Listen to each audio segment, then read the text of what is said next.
तो सभी को सुप्रभात बच्चों। ये आपका जो पेपर है ना, ये है मॉडल पेपर। किसका? हाफ ईयर एग्ज़ाम जो होते हैं, अर्धवार्षिकी परीक्षा। विषय है हिंदी और कक्षा है छठी। तो आपको पता होना चाहिए, आपका जो प्रश्न पत्र है वो आएगा 60 मार्क्स का। कितने मार्क्स का आएगा? 60 मार्क्स का। और समय कितना दिया जाएगा आपको? 2 घंटे और 30 मिनट। ठीक है, इस तरह का आपका एक प्रश्न पत्र होगा। मैं आपको प्रश्न पत्र बता देता हूँ पूरे का पूरा। उत्तर अगर आपको उत्तर आते हैं तो नीचे कमेंट बॉक्स में लिख देना। और आपको मैं बता दूँ, मेरे इस चैनल पे आपको संस्कृत के सारे लेसन आपको मिल जाएंगे और भी बहुत सारे इंपॉर्टेंट क्वेश्चन पेपर वगैरह सब मिलते हैं। ठीक है, जिसको आप एग्ज़ाम से पहले अगर देखोगे तो आपकी बहुत हेल्प होगी। तो चैनल सब्सक्राइब कर लेना। और अगर अच्छे मार्क्स चाहिए हैं तो वीडियो जो है वो अंत तक देखना, और बाकी वाली वीडियो भी आप लोग देखना। तो चलिए शुरू करते हैं। ये कुछ जनरल इंस्ट्रक्शन हैं जो आपको पता होना चाहिए। वो है कि प्रश्न पत्र को ध्यानपूर्वक पढ़ना है और जो प्रश्न पूछे जाते हैं उनके ही उत्तर लिखने, और सभी प्रश्नों के उत्तर देना बहुत ज़रूरी है। और समय सीमा जो है वो 2 घंटे 30 मिनट है। तो उसके अकॉर्डिंग ही आपको, उसके निर्देशानुसार ही उत्तर लिखने हैं, ताकि आप जल्दी से लिख दो। तो सबसे पहले आपको बच्चों आता है प्रश्न नंबर 1, जिसमें लिखा है कि निम्नलिखित अनुच्छेद, ये जो अनुच्छेद है ना, यहाँ से लेके यहाँ तक इसकी बात हो रही है। निम्नलिखित अनुच्छेद को पढ़कर सही विकल्प का चयन कीजिए। सही विकल्प का आपने चयन करना है। किससे चयन करना है? जो आपको क्वेश्चन पूछे जाएंगे उसमें आपको 4 ऑप्शन होंगे, उसमें से जो सही है वो उसका उत्तर होगा। अब हम पढ़ते हैं इसको। सबसे पहले आपने क्या करना है? इसको पढ़ना है। पहला स्टेप है इसको पढ़ना। तो प्राचीन काल में महाराज जनक विदेह में राज्य करते थे। मिथिला विदेह की राजधानी थी। मिथिला नगरी में राजमहल के आसपास कोई 1000 सन्यासियों की पर्ण कुटियाँ थी। सन्यासी होते हैं साधु महात्मा लोग होते हैं, उनको सन्यासी कहते हैं। उनकी पर्ण कुटियाँ थी। पर्ण हो गया पत्ते की कुटियाँ थी उनकी। मिथिला के सिंहासन पर बैठने पर भी महाराज जनक को फ़कीरी का शौक़ था। मिथिला जो सिंहासन पर बैठ गए, कौन? महाराज जनक जी। लेकिन फिर भी वो फ़कीरी के शौकीन थे। फ़कीरी होती है साधुओं की तरह रहना। कहा जाता है कि महाराज जनक अत्यधिक ज्ञानी थे। वे इस प्रकार राजकाज चलाते थे मानो स्वयं परमात्मा के विनयशील सेवक हों। वो ऐसे राजा थे कि ऐसे लगता था जैसे भगवान ने ही उनको भेजा हुआ हो। सुबह से शाम तक सारे राज्य का प्रबंध करते, शत्रुओं का पता करते, अपराधी को दंड भी देते, लोक कल्याण के उपाय करते, और इतना सब कुछ करने पर भी वे सांसारिक भोग विलास में लिप्त नहीं होते थे। सांसारिक भोग विलास होते हैं भौतिक सुख जिन्हें हम कहते हैं, और वो होते क्या हैं? जैसे अच्छा खाना पीना, गाड़ियों में रहना, अच्छे एसी वेसी में रहने, ये सब क्या है? सांसारिक भोग विलास हैं। उसमें वो कभी नहीं डूबते थे, मेहनत करते रहते थे, धूप सर्दी किसी का भी ख्याल नहीं करते थे। इसलिए लोग उनको विदेह जनक कहते थे। ठीक है, तो ये जनक जी की एक स्टोरी है। अब आपको कुछ प्रश्न पूछे जाएंगे और आपने उसमें से सही का चयन करना है, मतलब चूज़ राइट वन। तो आपने सही वाला उसी को ही आपने चूज़ करना है। तो चलिए करते हैं। तो लिखा है मिथिला किस राज्य की राजधानी थी? बताइए। ये हमने कहाँ पढ़ा? मिथिला विदेह की राजधानी थी। किसकी राजधानी थी? विदेह की। विदेह की राजधानी थी मिथिला। तो ये हमने पढ़ लिया। तो यहाँ लिखा है विदेह राज्य की। ठीक है। महाराज जनक को किस बात का शौक़ था? किस बात का शौक़ था महाराज जनक जी को? ये हमने पढ़ा था ना। तो ऑप्शन है आपके पास, राज्य करने का, ज्ञान देने का, फ़कीरी का और सेवा करने का। हमने पढ़ा था ना, उनको फ़कीरी का शौक़ था, तो उत्तर है फ़कीरी का। तो सही उत्तर है हमारा फ़कीरी का शौक़ था। तो आगे है महाराज जनक अपना राजकाज किस प्रकार चलाते थे? किस प्रकार चलाते थे महाराज जनक अपना राजकाज? ये बताना आपने। तो कैसे चलाते थे? मानव परमात्मा के विनयशील सेवक हों। ये पढ़ा था ना हमने, मानव परमात्मा के विनयशील सेवक हों, ऐसे चलाते थे।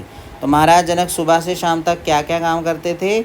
सारे राज्य का प्रबंध करते थे, शत्रुओं का पता लगाते थे, लोक कल्याण के सभी उपाय करते थे। ये सभी कुछ करते थे, इसलिए इनमें से सभी कार्य वो करते थे। ऐसा भी प्रश्न आता आपको। तो आप बताइए, प्रस्तुत गद्यांश में किस राजा के विषय में उल्लेख किया गया है? ये जो हमने गद्यांश पढ़ा ऊपर में, उसमें किस राजा की बात की गई है? महाराज रघु की गई है, महाराज दशरथ जी की, महाराज जनक जी की या महाराज पुरु जी की? तो महाराज जनक जी की चर्चा की गई है। ठीक है, तो आपको देखा आपने, मैं सबके साथ जी जी लगा रहा हूँ, है ना। मैं जी इसलिए लगा रहा हूँ कि ये महाराज हैं और बहुत बड़े इंसान हैं, तो जो बड़े लोग होते हैं उनके साथ जी लगाना होता है। तो अब है बच्चों, ये तो हमने पढ़ लिया। क्या पढ़ा हमने? अनुच्छेद, जो ऐसे की तरह लिखा जाता है। तो अब हम पढ़ेंगे काव्यांश। लिखा है, निम्नलिखित काव्यांश को पढ़कर सही विकल्प का चयन कीजिए। तो ये देखो, ये एक काव्यांश है, कविता का अंश है। काव्यांश होता है कविता का अंश।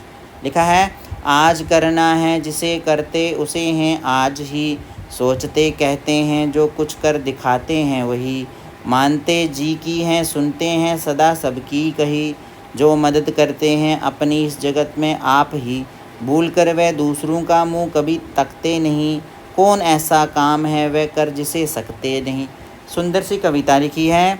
कविता को इसी तरह से बोलते हैं जैसे मैंने आपको बोल के सुनाया, तो आप भी ऐसे ही बोलें कविता को। ठीक है, तो कविता को बोलना ही नहीं है, बल्कि इसमें जो प्रश्न पूछे गए हैं उनमें से सही विकल्प का चुनना है। लिखा है, जिस काम को आज ही करना है उसे कर्मवीर कब करते हैं? जिस काम को आज ही करना है उसे कर्मवीर कब करते हैं? तो 1 महीने बाद करते हैं क्या? 1 दिन बाद करते हैं क्या? 1 सप्ताह बाद करते हैं? या जिस दिन करना है उसी दिन करते हैं? तो जिस दिन करना है उसी दिन करते हैं। ठीक है, लिखा है, सुनो सबकी करो मन की। ये बात किस पंक्ति में है? ये बात किस पंक्ति में कि सुनो सबकी और करो, मानते जी की हैं, सुनते हैं सदा सबकी कही, तो सोचते कहते हैं जो कुछ कर दिखाते हैं वही, कौन ऐसा काम है वह कर जिसे सकते नहीं, मानते जी की हैं सुनते हैं सदा सबकी कही। तो ये इसका उत्तर है। अब जैसे ही उत्तर मिल जाता है तो अंत वाले को क्या ही पढ़ना है ना, तो टाइम वेस्ट होता है, तो आपको जल्दी जल्दी करना है इसको। ठीक है, लिखा है, जो मदद करते हैं अपनी इस जगत में आप ही। इसका क्या मतलब है? इसका क्या मतलब हो सकता है? जो मदद करते हैं अपनी इस जगत में आप ही, इसका क्या मतलब है?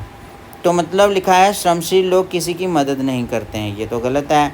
श्रमशील लोग अपनी मदद खुद करते हैं, ये कहीं तक सही है थोड़ा सा। श्रमशील लोग दूसरों से मदद लेते हैं, ये गलत है। श्रमशील लोग हमेशा आलस करते हैं, ये भी गलत है। तो सबसे सही उत्तर है ये वाला, इसका ही। जिसमें नेगेटिविटी होती है वो कभी आंसर नहीं हो सकता, हमेशा पॉजिटिव ही आंसर होता है। लिखा है, भूल कर वह दूसरों का मुंह कभी तकते नहीं। इस पंक्ति को गद्य में किस तरह से लिखेंगे? वह भूल कर कभी दूसरों का मुंह नहीं ताकते, दूसरों का मुंह ताकते नहीं, वह कभी भूल कर दूसरों का मुंह वह कभी ताकते नहीं, वह भूल कर कभी ताकते नहीं दूसरों का मुंह। तो आप इसको कैसे लिखना चाहोगे? तो मैं इसको ऐसे लिखना चाहूँगा, भूल कर दूसरों का मुंह वह कभी ताकते नहीं, ये हो सकता है इसका। ठीक है, अब आगे बढ़ते हैं। हमने हमेशा किसकी रक्षा की है? शत्रुओं की रक्षा की है, शरणागत की है, विदेशियों की है या सगे भाइयों की? तो हमने क्या पढ़ा था? हमने किसकी रक्षा की है? किसकी रक्षा की है? लेकिन आज करना है उसे आज ही करो, सोचते कहते हैं जो कुछ कर दिखाते हैं वही, मानते जी की हैं सुनते हैं सदा सबकी कही, जो मदद करते हैं अपनी इस जगत में आप ही, भूल कर वह दूसरों का मुँह कभी तकते नहीं, कौन ऐसा काम है वह कर जिसे सकते नहीं। तो इसमें आपको उत्तर खुद ही देना। हमने हमेशा किसकी रक्षा की है? शत्रुओं की तो हम रक्षा नहीं करते, शरणागत की रक्षा करते हैं। जो हमारे शरण में आता है उसकी ही रक्षा कर देते हैं, वो भाई भी हो सकता है, बहन भी होता है, जो भी हमारी शरण में आगत है आ जाता है। तो अब बच्चों प्रश्न संख्या 3 है, ये भी 5 मार्क्स का है।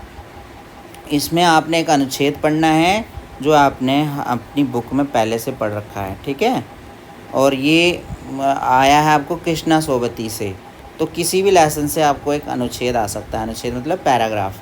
तो लिखा है, वैसे डॉक्टर साहिब ने पूरा आश्वासन दिया था लेकिन चश्मा तो अब तक नहीं उतरा, नंबर बस कम ही होता रहा है। मैं अपने आप इसकी जिम्मेवार हूँ। जब आप दिन की रोशनी को छोड़कर रात में टेबल लैंप के सामने काम करेंगी तो इसके अलावा और होगा क्या?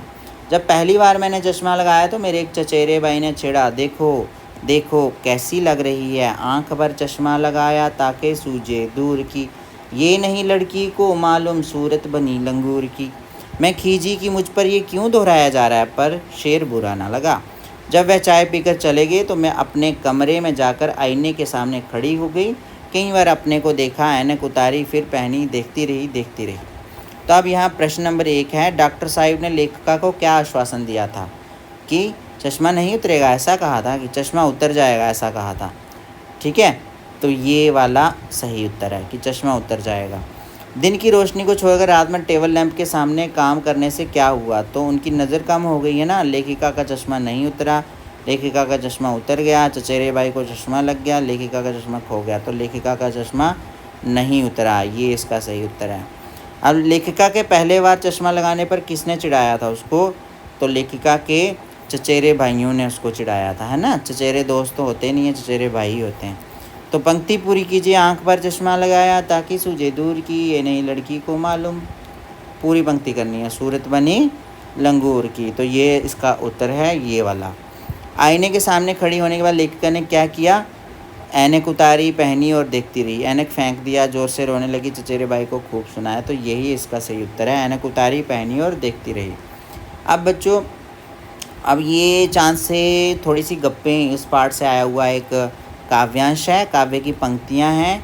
हमको बुद्धू ही निरा समझा है, हम समझते ही नहीं जैसे कि आपको बीमारी है। आप घटते हैं तो घटते ही चले जाते हैं, और बढ़ते हैं तो बस जान कि बस बढ़ते ही चले जाते हैं। दाम नहीं लेते हैं जब तक बिल्कुल ही गोल ना हो जाएं, बिल्कुल गोल। ये मर्ज आपका अच्छा ही नहीं होने में आता है। तो ये कविता है जो आपने पढ़ी थी। अब इसके कुछ प्रश्न हैं।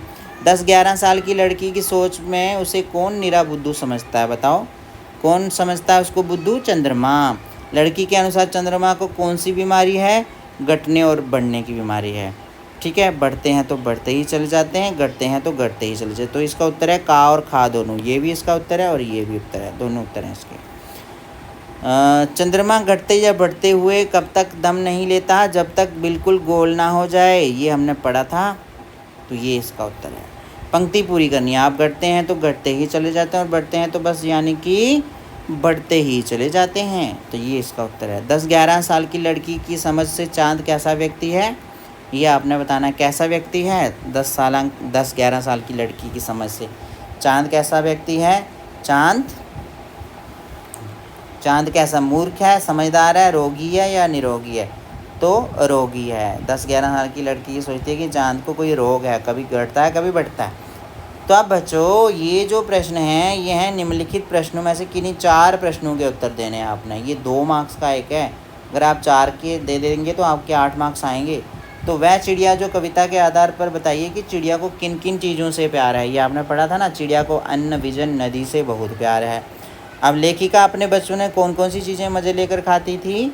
ये आपने कृष्णा सोबती वाले पार्ट में पढ़ा था। इसको आप उत्तर के रूप में देख लो, और अगर आपको उत्तर आता है और आप कमेंट बॉक्स में लिख सकते हैं तो उत्तर लिख के मुझे बताइए। उसके बाद है, केशव ने श्यामा से चिथड़े, टोकरी और दाना पानी मंगाकर कार्निस पर क्यों रखे थे? ये आप जानते ही हैं कि वो चाहते थे कि चिड़िया को अच्छी अच्छी सुविधाएं दें, चिड़िया को फैसिलिटीज़ दें ताकि उसको इधर उधर ना जाना पड़े। मोहन के ऐसा कहने पर उसकी माँ क्यों घबरा रही थी? क्योंकि मोहन की माँ को आसपास की कुछ औरतों ने ये बता दिया था कि आजकल कोई ऐसे नाम की बीमारी आ रही है जिससे बच्चे जो हैं वो काफ़ी ख़तरनाक तरीके से बीमार हो रहे हैं। तो ये सब बातें थी जो हमने पाठ में पढ़ी थी। अब ऐसा क्यों कहा गया कि अक्षरों की खोज के साथ एक नए युग की शुरुआत हुई? क्योंकि अक्षर ही हैं जिसके आने से इतिहास लिखा जाने लग गया और एक नए युग की शुरुआत हुई। तो ये हमने उत्तर पढ़े थे ना, आपके पास कॉपी पे होंगे, उनको अच्छे से लर्न करो और उनको टिक कर लो। उसके बाद निम्नलिखित प्रश्नों में से किन्हीं 3 प्रश्नों के उत्तर दीजिए। अब ये बालराम कथा से है। 6 नंबर के क्वेश्चन है, 6 नंबर के। राजा दशरथ की कितनी रानियाँ थी और उन्हें किस बात का दुख था? आपको पता ही है कि उन्हें इस बात का दुख था कि उनके यहाँ कोई पुत्र नहीं था। और 3 रानियाँ थी उनकी, कैकेयी, कौशल्या और सुमित्रा। महर्षि विश्वामित्र अयोध्या से किन्हें साथ लेकर चले थे और उन्होंने कहाँ विश्राम किया? यह आपने पढ़ा होगा बालराम कथा में। विश्वामित्र जी अयोध्या से श्री राम जी को लेकर के चले थे और उन्होंने रास्ते में एक जगह पर विश्राम किया। उस जगह का नाम क्या है वो आपने लिखना है, ठीक है। सीता स्वयंवर के समय यज्ञशाला में क्यों सन्नाटा छा गया? यज्ञशाला में सन्नाटा इसलिए छा गया क्योंकि श्री राम जी ने जब धनुष को उठाया और धनुष को उठाते ही धनुष टूट गया, इसलिए सन्नाटा छा गया। मुनि वशिष्ठ से विचार विमर्श के बाद राजा दशरथ ने दरबार में क्या कहा? ये आपने पढ़ना है। ठीक है, अब बढ़ते हैं आगे।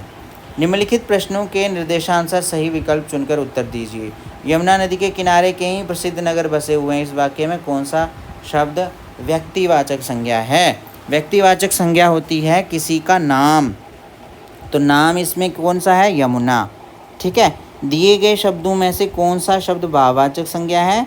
भाववाचक शब्द वो होता है जिसे हम लोग देख नहीं सकते, जिसे हम सिर्फ फील कर सकते हैं, तो वो है सुंदरता।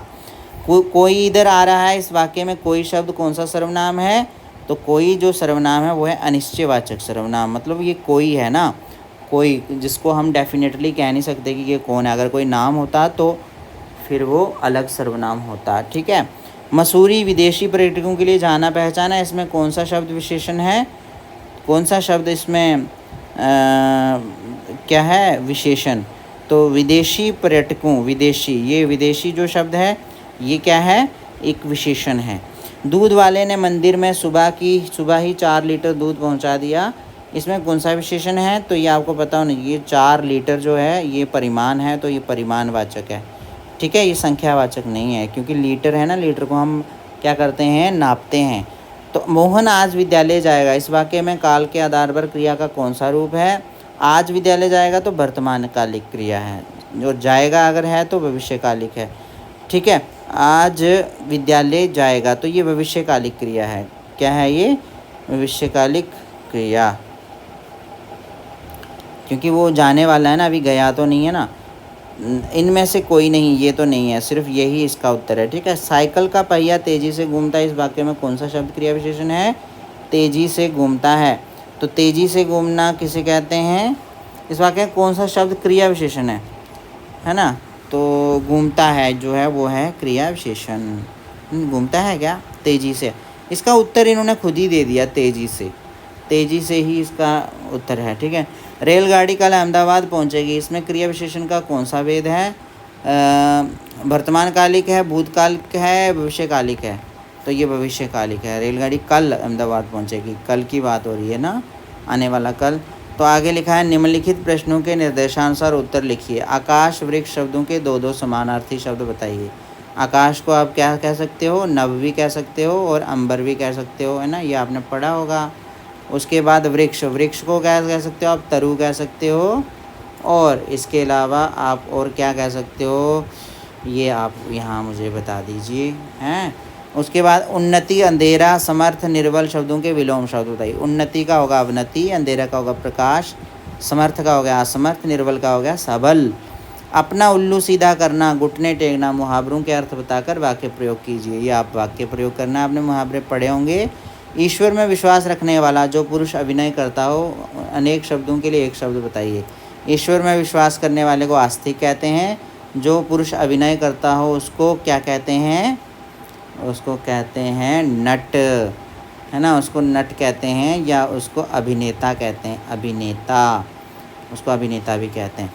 तो दिए गए निर्देश के अनुसार पत्र लिखना है आपने। आपका नाम मनीष है या मनीषा है, आप अलीगंज लखनऊ में रहते हैं, अपने विद्यालय में जो समाप्त हो गया 100 मीटर की दौड़ प्रतियोगिता में भाग लिया था आपने और गोल्ड मेडल भी जीता था, इसकी जानकारी देते हुए अपनी माताजी को आप पत्र लिखो। ठीक है, ये आपने पत्र लिखना है। उसी तरह से निम्नलिखित 3 विषयों में से किसी एक पर निबंध लिखना है। 3 विषयों में से एक पर लिखना है, ये आपने अच्छे से पढ़ना है, किसी एक पर ही लिखना है। स्वतंत्रता दिवस पे लिख दो, क्रिकेट का खेल लिख दो, यदि मैं शिक्षक होता तो इस पे लिख दो। तो ये सारे हो गए बच्चों। ठीक है।